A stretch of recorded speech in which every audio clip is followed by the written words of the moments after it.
అందరికీ నమస్తే. ఆంధ్రప్రభకు స్వాగతం. నేను మీ సంతోషి. ప్రస్తుతం మనతో సీనియర్ జర్నలిస్ట్ కిరణ్ గారు ఉన్నారు. నమస్తే సార్. నమస్తే మా. సార్, మన ఇండియా సింధు నదుల్ని ఆపేస్తామని చెప్పింది. సో అలా ఆపకుండా జీలం నదిలో నీళ్లు వదిలేసింది. సో దీన్ని ఎలా చూడాలి సార్? అంటే నిజంగానే మన ఇండియా సింధు నది జలాల్ని ఆపేస్తుందా? ఆపగలదా?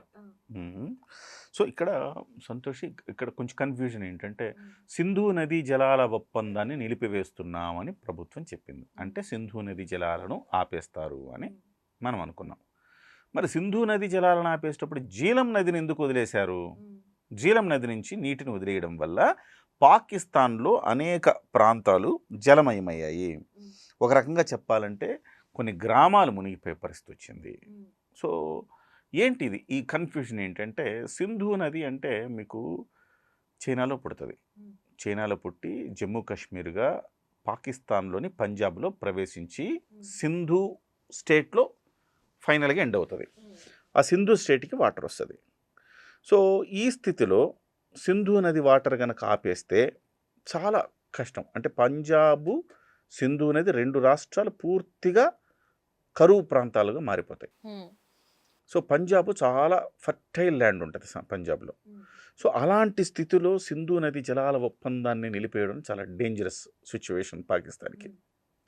అయితే మరి జీలం ఎందుకు వదిలేరు అంటే, ఇక్కడ ఎట్లా ఉంటుందంటే సింధు నది అనేది 5-6 ఉపనదుల సంగమం.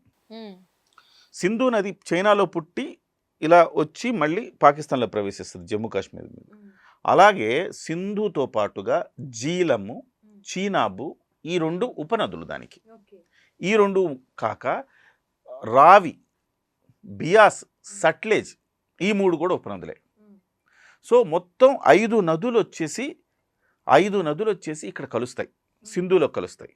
సో అక్కడి నుంచి సింధు దాకా వచ్చేటప్పటికి సింధులో 5 నదులు కలిసి పెద్ద పాయగా వచ్చి వీడికి వస్తాయన్నమాట, వాటర్ వస్తాయి. అయితే సింధు జలాల ఒప్పందం 1960లో చేసుకున్నారు. ఈ సింధు జలాల ఒప్పందం ఏం చెప్తా ఉందంటే, జవహర్లాల్ నెహ్రూ ఉన్నప్పుడు సింధు జలాల ఒప్పందం ఏం చెప్తుందంటే, మీకు సింధు నదిలో 80% పాకిస్తాన్కి వాడుకోవటానికి ఇవ్వాలి అని.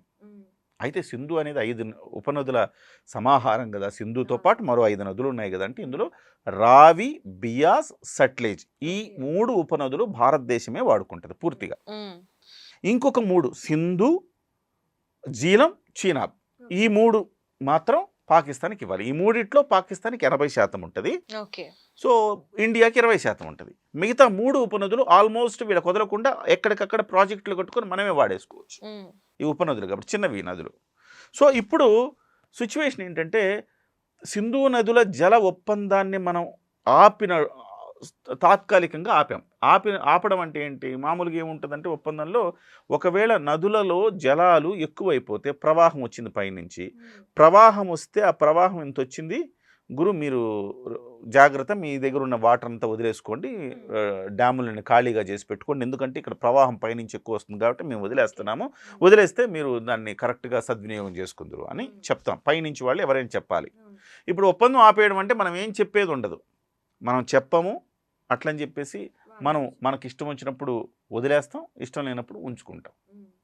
సో వాస్తవానికి సింధు నది జలాలను పూర్తిగా ఆపే అంత శక్తి కూడా మన దగ్గర లేదు. ఇప్పటికిప్పటికి కొన్ని చీనాబ్ మీద, జీలం మీద కొన్ని ప్రాజెక్టులు మనం కట్టున్నాం, మిగతాయి కూడా కడుతున్నాం. అవన్నీ పూర్తయి కొన్ని సంవత్సరాలకి మనకు ఆ శక్తి వస్తుంది. ఇప్పటికిప్పుడు ఆ శక్తి లేదు. సో శక్తి లేనప్పుడు మనం మొత్తం ఉంచుకోగలమా? ఉంచుకోలేము. కానీ ఆపి ఒక్కసారి వదిలేస్తే అది కూడా పాకిస్తాన్కి నష్టమే కదా. సో ఇవాళ మనం ఒప్పందం నుంచి వైదొలిగితే నేను నీకు చెప్పాలని రూల్ ఏం లేదు కదా. సో ఆ రకంగా డ్యామేజ్ అవుద్ది. ఒకటి చెప్పాలని, ఇప్పుడు చీనాబ్ నదిలో నీళ్ళు ఎక్కువైనాయి కాబట్టి వదిలేశారు. రేపు సింధు నదిలో కూడా నీళ్లు బాగా ఫుల్ ఆఫ్ వాటర్ వచ్చేసినాయి. ఇప్పుడు వేసవి కాలం కాబట్టి ఇప్పుడు మనం ఆపచ్చు. రేపు వర్షాకాలం వస్తుంది, దీంట్లో ఫుల్ ఆఫ్ వాటర్ వస్తే ఏం చేసుకుంటాం? వదిలేయాల్సిందే, తప్పదు. కాకపోతే నేను ముందస్తు సమాచారం ఇవ్వను నీకు, అది నీకు నష్టం చేస్తుంది. ఆ భయం పాకిస్తాన్కు ఉంటుంది ఇప్పుడు. సో ఆ రకంగా చేస్తే ఎట్లా? నేను ప్రపంచ బ్యాంకు మధ్యవర్తిత్వంతో ఇది చేశాం కదా, మేము ప్రపంచ బ్యాంకుని కాంటాక్ట్ అవుతాము, లేకపోతే ఇది అసలు యుద్ధం ప్రకటించినట్టే మా మీద అంటే, ఒక్కసారిగా వదిలేస్తేనే, మొన్న చీనాబ్ నది వదిలేస్తేనే అతలాకుతలం అయిపోయింది పాకిస్తాన్. చాలా గ్రామాలు మునిగాయి. నిజంగా సింధు నదిలో వాటర్ అలా ఉంచి వర్షాకాలం వదిలేసారనుకోండి ఎలాంటి సిచ్యువేషన్ ఉంటుందమ్మా? మొత్తం మునిగిపోతుంది. మొత్తం మునిగిపోతుంది. సో ఆ భయం వాళ్ళకుంది. సో అందుకోసం వాళ్ళు ఏమంటున్నారంటే చైనాతో మాట్లాడే బ్రహ్మపుత్ర ఆపుతాం ఇలాంటి మాటలన్నీ మాట్లాడుతున్నారు. సో చైనా ఇప్పుడు దానికి ఏం సిద్ధంగా లేదు. ఫస్ట్ ఆఫ్ ఆల్ వీళ్ళు ప్రపంచ బ్యాంకుని మీరు ఆ ఒప్పందాన్ని ఉల్లంఘించారు అంటే కూడా దీనికి కూడా భారత్ దగ్గర సమాధానాలు ఉన్నాయి. ఎందుకంటే 1960లో ఈ ఒప్పందం జరిగిన తర్వాత నుంచి నువ్వు అనేక సార్లు ఇబ్బందులు పెట్టావు మమ్మల్ని.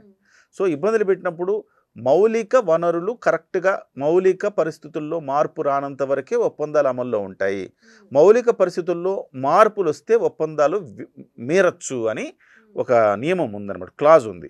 ఇప్పుడు వాళ్ళు ఆ రకంగా మౌలిక పరిస్థితులు మార్చే ప్రయత్నం వాళ్ళు చేస్తున్నారు. అంటే మౌలిక పరిస్థితులు అంటే మనం ఏదైతే మనం శాంతి ఒప్పందాలు ఉన్నాయో వాటన్నింటిని మీరి ఉగ్రవాద దాడి చేయించడం దగ్గర నుంచి కావచ్చు, రకరకాల యుద్ధాలు చేశారు ఈ మధ్యకాలంలో.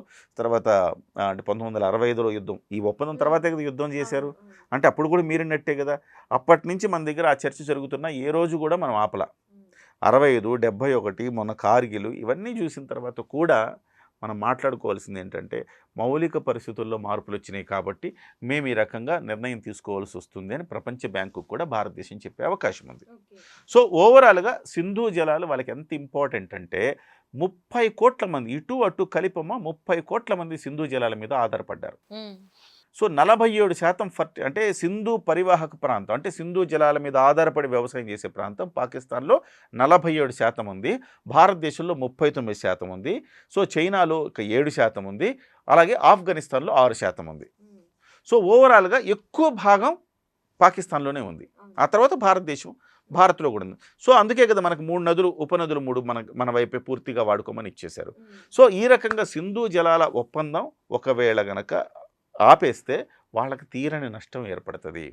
సో దాని మీద వాళ్ళు దాదాపుగా 47% అనేక పంటలు దాని మీద, తిండి గింజలు కూడా దాని మీద ఆధారపడి ఉన్నాయి. ఒకవేళ అది ఆపేస్తే కనుక నీళ్లు రాకపోతే వాళ్ళు కనీసం ఆహారానికి కూడా ఇబ్బంది పడాల్సి వస్తుంది.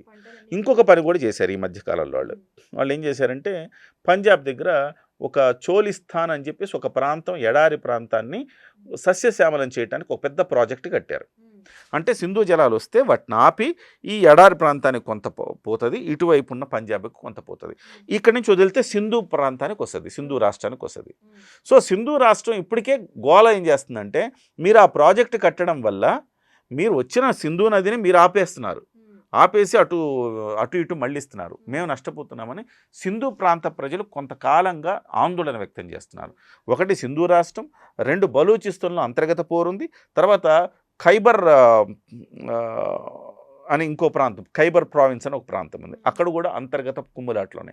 ఈ మొత్తం పాకిస్తాన్కి ఒకవేళ సింధు జలాలు ఆపేస్తే ఆ 2 స్టేట్లతో పాటుగా సింధు రాష్ట్రంలో కూడా మరింత పెద్ద ఎత్తున ఒక ఉద్యమం వచ్చే అవకాశం ఉంది. అందుకోసం పాకిస్తాన్ అంతర్గత కుమ్ములాటలు కూడా పెరిగిపోయే అవకాశం ఉంది. కాబట్టి దీని మీద ఆచితూచి ఆలోచిస్తుంది, చాలా చాలా ఇంపార్టెంట్ దానికి.